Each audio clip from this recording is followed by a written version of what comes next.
In this video, the final video, I will give you an insight into how central banks use other tools apart from the discount rate to keep prices stable. These are the reserve requirement rate and quantitative easing programs. Let's start with the reserve requirement rate. Remember that when you deposit money in your bank account, the bank must divide the amount by the excess rate and the reserve requirement. The reserve requirement is determined by the central bank, and it is the amount of money to be kept locked away when money is saved in a bank account. But how can this be used as a tool to direct an economy? Let's look at this concept from a simpler perspective. Imagine that instead of bringing money to a bank, you bring a pizza to a restaurant. There, the pizza gets divided into two parts, one for the customers and one to keep in the fridge as stock. Here, it is the chef who decides how much will be saved in the fridge. The smaller this part, the more the customers can eat. In this analogy, the chef represents a central bank.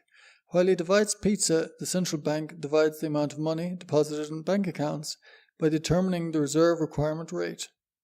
In this way, it influences how much money is available for commercial banks to lend to customers, and hence how much money is available in the economy for transaction, the money supply. The greater the reserve requirement rate, the less available credit in the market. Usually the control of the discount rate and the reserve requirement rate are enough to ensure a stable economy, but sometimes exceptional developments can result in a overheating of the economy that often results in a crisis.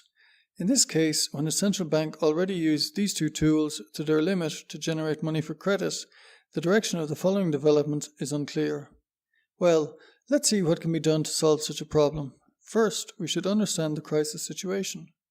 During crisis times, lenders stop lending, buyers stop buying, businesses get in trouble, and the economy stops growing and salaries and employment rate fall.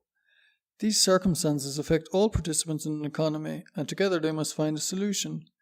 Obviously, more money is needed, and that's where the central bank can help again.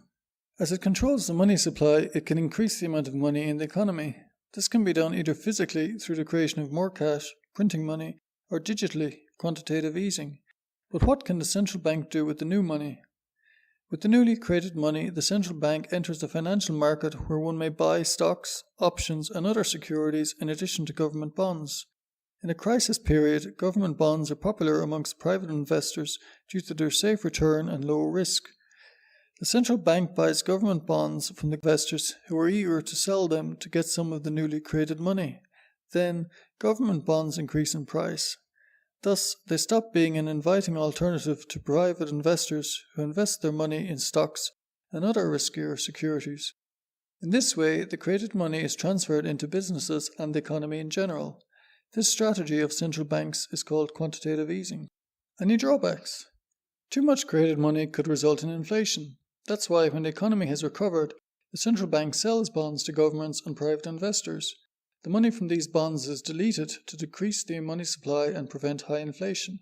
Finally, an economic crisis cannot be resolved by a central bank alone. All participants together must find the right mix of all available tools.